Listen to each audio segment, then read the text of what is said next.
This is Chicago's very own WGN Midday News.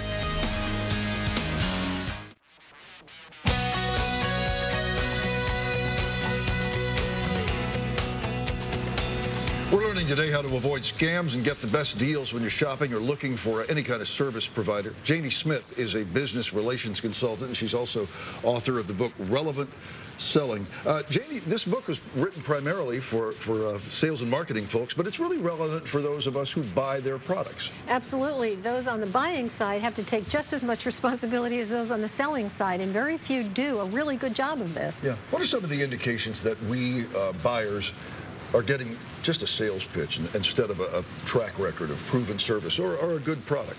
Well, frequently a salesperson will pull the stunt of, you got to decide today, this offer is only good today or only good till the end of the week. That's, I mean, that's a big red flag. Avoid I can't believe that that one. still works. Right, yeah. and then the other one is, you know, I've had this experience. I'll say, well, that price doesn't sound right, or those dimensions don't sound right. I'll have to check with my manager. Well, then you have to check the websites of the corporate filings. Don't just go to like Angie's List and hearsay sites. Consumers should be checking out the actual filings of these businesses. In my situation, I found a guy say, I've got to go to my boss, and I looked him up, and he was the boss. I mean, we have to do our homework. We have to do our homework, and we have to do it not just on, again, not just what other people are saying. You go to a restaurant, right? You have 5 people hate it, 5 people like it. Not good enough. Go to the sites that talk about legally where this company stands. So what questions should we be asking? Well, I think we should be asking about the things we truly value. If you value that they're going to show up on time, what's your on-time record? Or if there's technicians who are going to be coming into your house to do something, or air conditioning people, what are their certifications? What are the background checks? How many incidences have you had? Very few of us will think to ask those things. They're critical, because that's the kind of thing that makes a difference between one company and another. And if they can't answer those questions, you might move on, right? You might move on. And again, I've written this book, Relevant Selling, for businesses, so that businesses are smart enough to sell those things. But we've proven that 90% of them are not doing that. If 90% of the salespeople don't know to be telling you about the things you should be asking about, then you as the consumer have to do that. You have to ask the critical questions. You should be asking, what's the financial stability of the company? How do we determine financial stability?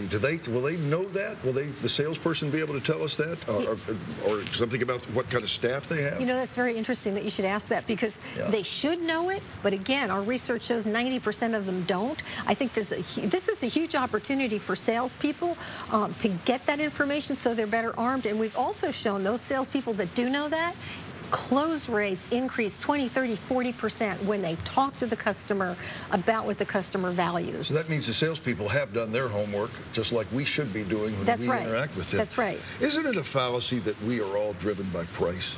And your message to those in sales is that value always trumps price. Absolutely. Every one of us will pay more if we get what we value. But if you and 2 other salespeople come in and you're all saying we've got good customer service, good quality, good people, blah, blah, blah. Everybody says that.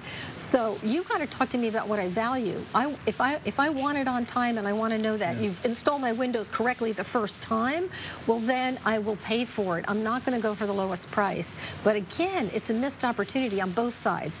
The salesperson's not asking, and the customer's not really thinking to ask what they want done. They're more like, do I like the guy, or you know, I've heard of that company. It seems to me the most important takeaway from this discussion is that what we really want is security.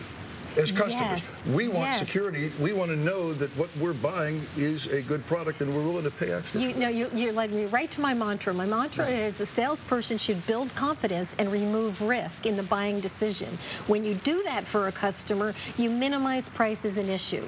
And so, again, we'll all pay for that if we're getting what we want. But you've got to let me know I'm getting what I want. Good advice for buyers, and even better advice for people in sales. Jaynie Smith, thank you so much. Thank you, Steve. Great advice here. Relevant Selling is the book. For more information, visit smartadvantage.com.